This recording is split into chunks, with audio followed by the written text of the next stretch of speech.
மறுக்க மாட்டாங்க. அவங்கள நோயாளியா இருக்கிறாங்க, அவங்களே பிரச்சனையா இருக்குது, அவங்களுக்கு தாம்பத்திய வாழ்க்கையில விருப்பம் இல்லாம இருக்கிறாங்க, எப்ப பார்த்தாலும் படுத்து படுத்து கிடக்குறாங்க. சரி, நம்மளால கொடுக்க முடியல, நம்ம கணவன் சந்தோஷமா இருக்கட்டும், மார்க் அனுமதிச்சிருக்குது என்று சொல்வதற்கு வாய்ப்பு இருக்கிறது. எப்ப நீங்க நியாயமான காரணத்துக்கு செஞ்சால், நேர்மையான காரணத்துக்கு செஞ்சால், அங்கிருந்து கூட என்ன செய்யாது, சரியான முறை உனக்கு தான் முடியல இல்லமா அப்படின்னு சொல்லும் பொழுது அது ஏற்றுக்கொள்ளத்தக்கதா இருக்கும். இல்ல எனக்கு சரி வராது, எனக்கு முழுமையாக நீங்கள் கணவனா இருப்பேன்னு தான் நினைச்சேன், நீங்க இந்த மாதிரி மாறிட்டீங்கன்னு சொன்னா எனக்கு அது வேணாம்னு சொல்றதுக்கு உரிமை இருக்கா இல்லையா? பாத்திமா ரலியல்லாஹு சொன்ன மாதிரி உரிமை இருக்கா இல்லையா? அவங்க தகப்பனார் சொன்ன மாதிரியான உரிமை எல்லாருக்கும் இருக்கா இல்லையா? அந்த உரிமையை பயன்படுத்துவதாக இருந்தால் நீங்கள் எப்படி ரகசியமா பண்ணுவீங்க, நீங்க எப்படி கள்ளத்தனமா போய் பண்ணுவீங்க? எந்த அளவுக்கு இப்ப நடக்கிறது என்று சொன்னால், ரெண்டாவது என்ன பண்ணிருந்தானா, பண்ணிட்டு இங்க இருப்பான், மனைவிட்ட போறதுக்கு வந்து இங்க போய் என்ன போய் இந்த வியாபாரத்துக்கு போறேன், இன்னொரு 3 நாளைக்கு போய் சுத்திட்டு வர்றது. மனைவிட்ட போறதுக்கு இன்னும் கள்ளத்தனமான காரியம் செய்யற மாதிரி இந்த குடும்பத்தாரை ஏமாத்துறதுக்காக என்ன பண்றது, அந்த வெளியூருக்கு போயிட்டு வந்துடுறேன், இந்த அங்க போயிட்டு வந்துடுறேன்னு போய் கள்ளத்தனமா போய் ஒரு 3 நாள் இருந்துட்டு வர்றிய. அப்ப கள்ளத்தனமா 3 நாள் இருந்தா அதுக்கு வாழ்க்கைய சமமா கொடுத்தியா? நீ 2வது கல்யாணம் பண்ணிட்டு அந்த 2வது மனைவிக்கு 5 நாள் கொடுக்கணுமே. இந்த 2வது கல்யாணம் கள்ளத்தனமா பண்ற எல்லாரும் 5 நாள் கொடுப்பாங்களா? 5 நாள் கொடுத்தா அடுத்த நாள் தெரிஞ்சு போயிடும். 5 நாள் ஒப்படைச்சாண்டு வைங்க, மார்க்கம் சொல்றபடி இவங்க நடந்தார்களே, ஆனால் 3வது நாள் தெரிஞ்சிருங்க இவன் 5 நாள் ஆளக்கானான்னு கேட்டுருவாங்களா இல்ல வீட்டுல? இவன் என்ன செய்வான், 3 மாசம் ஒரு லீவ் எடுத்துட்டு போற மாதிரி எங்கேயே போயிட்டு வர்ற மாதிரி போயிட்டு, இதுக்கு ஒரு கல்யாணம் உங்களுக்கு தேவையா? அப்ப நீ சமமா நடக்க இயலுமா? ரகசியமாக திருமணம் செய்தீர்களே, ஆனால் உங்களால் எப்படி சமமா நடக்க முடியும்? சமமா நடக்க முடியல. மண்டையை போட்டீங்க, சொத்து இருக்குது, நாளைக்கு வந்து கிளைம் பண்ணி கேட்டானா இது பொண்டாட்டி இல்லைன்னு சொல்லிடுவீங்களே, எப்படி அது நிரூபிக்கிறது? கள்ளத்தனமா கல்யாணம் பண்ணீர்களே, ஆனால் இந்த மனைவியோட குடும்பத்தார் ஒத்துக்குருவாங்களா? அப்ப வெளிப்படையா என்ன இருந்தா தான் வாரிசு உரிமை, சந்தோஷங்கள் எல்லாம் சமமா பங்கு வைக்க முடியும். இன்னும் சொல்ல போனால் நபிகள் நாயகம் ஸல்லல்லாஹு அலைஹி வஸல்லம் அவங்க கல்யாணம் பண்ணும் போது இத கண்டிஷனா போட்டிருக்கிறாங்க. என்ன கண்டிஷன்? பாத்திமா ரலியல்லாஹு கல்யாணம் பண்ணும் போதும் அவங்களுடைய மகள்களை கல்யாணம் பண்ணி கொடுக்கும் போது என்ன கண்டிஷன் போடுவாங்க, இந்த பாரு கல்யாணம் பண்ணி தர்றேன், 2வது கல்யாணம் பண்ணாம இருப்பியா அப்படின்னு கண்டிஷன் போட்டு என்ன சொல்றாங்க, ரசூல் ஸல்லல்லாஹு அலைஹி வஸல்லம் கல்யாணம் பண்ணி கொடுத்திருக்காங்க. இது நானா சொல்லல, இதுவும் புகாரியில ஆதாரப்பூர்வமான ஹதீஸ் வருது. இந்த அலி ரலியல்லாஹுடைய மேட்ரு வந்த உடனே ரசூல் ஸல்லல்லாஹு அலைஹி வஸல்லம் சொல்றாங்க, என்னுடைய மகள் ஜெய்னப், மூத்த மகள் ஜெய்னப் இருக்காங்க இல்லையா, அவங்கள வந்து அபுல் ஆஸ்ங்கிற ஒருத்தர் கல்யாணம் பண்ணி வச்சிருந்தாங்க. அதை யாவப்படுத்துறாங்க. என்ன யாவப்படுத்துறாங்க? அபுல் ஆஸ், என் மூத்த மருமகன் இருக்கார் அபுல் ஆஸ், ஜெய்னப கல்யாணம் பண்ணவர், அந்த அபுல் ஆஸ் என்பவர் ஹத்தஸனி, என்கிட்ட பெண் பேசினாரு, வந்து பெண்ணு கேட்டாரு, ஃபஸதகனி, என்கிட்ட உண்மையை சொன்னாரு, ஃபவஅதனி, என்கிட்ட ஒரு வாக்குறுதியும் கொடுத்தாரு, ஃபவஃபாலி, அதை நிறைவேற்றி கொண்டிருக்கிறாரு, இவர் அதை மீறுறாருங்கிறாங்க.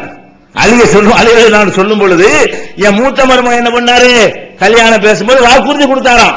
என்ன வாக்குறுதி? எதை பத்தி பேசிட்டு இருக்கிறாங்க? இன்னொரு கல்யாணத்தை பத்தி தான். அப்ப அந்த மருமகன் வந்து இன்னொரு கல்யாணம் பண்ணாம இருந்தா தான் என் மகளை தருவேன் என்று சொல்லி அதை ஒத்துக்கொண்டு இன்னைக்கு வரைக்கும் என் மகளோட வாழ்ந்து கொண்டிருக்கிறாரு, மகளோட மட்டும் வாழ்ந்து கொண்டிருக்கிறார். இவர் ஏன் மீறாரு?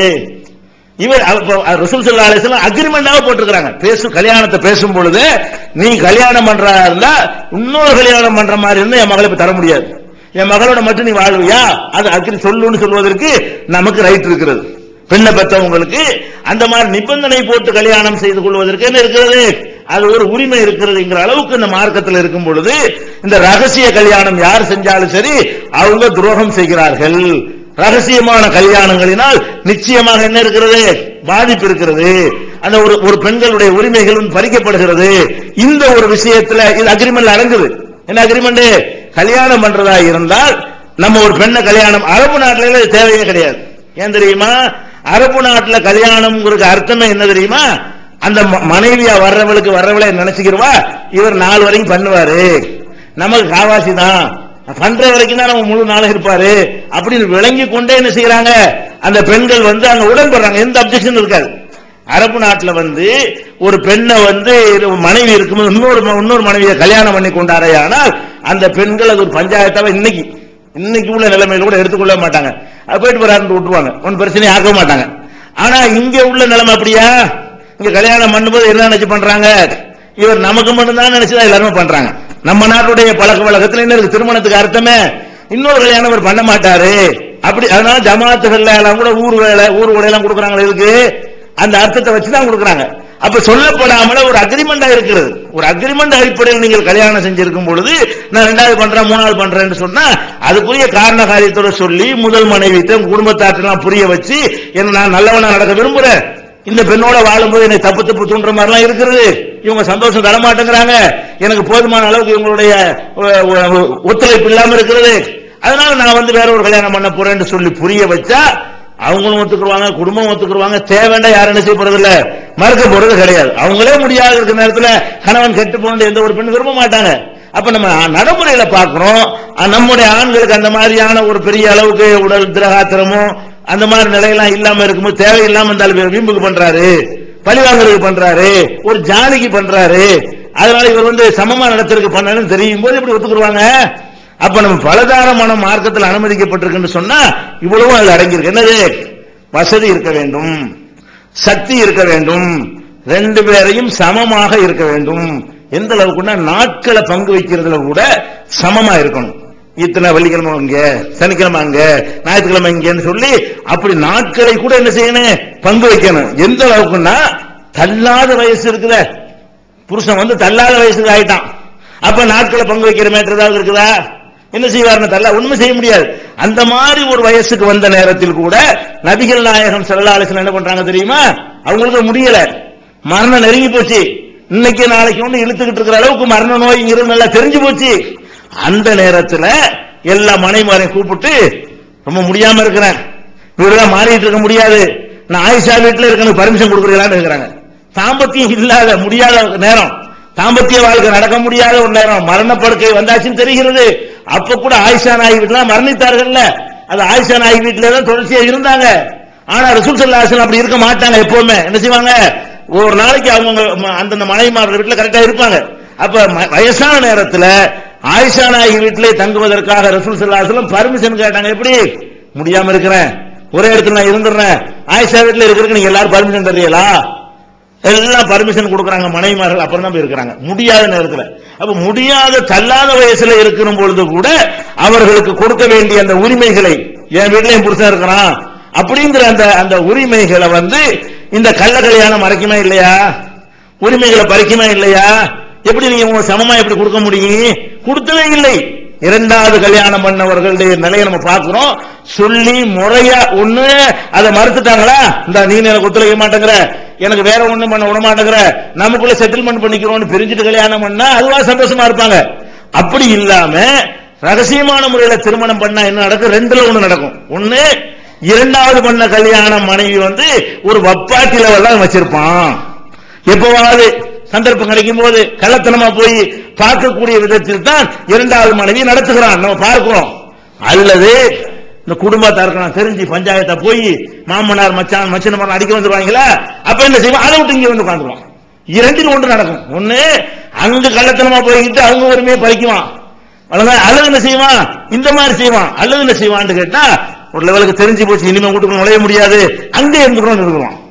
ஒண்ணு அங்கே செட்டில் ஆயிருவான், இல்லைன்னா இங்கே செட்டில் ஆயிருவான், இல்லைன்னா அவன் கள்ளத்தனமா ஒரு நாள் என்ன போயிட்டு வரக்கூடிய நிலையில இருப்பான். 3 தப்பு தானே. இங்கே நீ செட்டில் ஆனாலும் 2 மனைவியை கல்யாணம் பண்ற தகுதி உனக்கு இல்ல, அங்கே செட்டில் ஆனாலும் உனக்கு 2 மனைவியை கல்யாணம் பண்ற தகுதி இல்ல, அங்க 3 நாள் இங்க 30 நாள் இருந்தீங்கன்னு சொன்னா அதுவும் உனக்கு தகுதி இல்ல. அப்ப தகுதி யாருக்கு இருக்கிறது? சமமாக இருக்கணும். மறுமை நாள்ல இந்த மனைவிமார்களுக்கு மத்தியில சமமாக நடக்காதவர்கள் ஒரு பக்கம் சாய்ந்து, அது கல்யாணம் தனியா காட்டுவான் அல்ல, ஒரு பக்கம் சாஞ்சி சாஞ்சி நடக்கிறாங்களா சில ஆளுக்கு, ஒரு காலை ஒரு தாங்கி தாங்கி அந்த மாதிரி நடக்கிறோம் அடையாளம் வச்சுக்கிறோம்ல.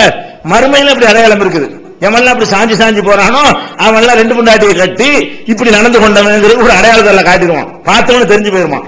மறுமை நாள்ல இப்படி அல்ல விசித்திரமா எழுப்புவான். எழுப்புறதுக்கு போட்டு மிதிக்கிறது தாப்ப.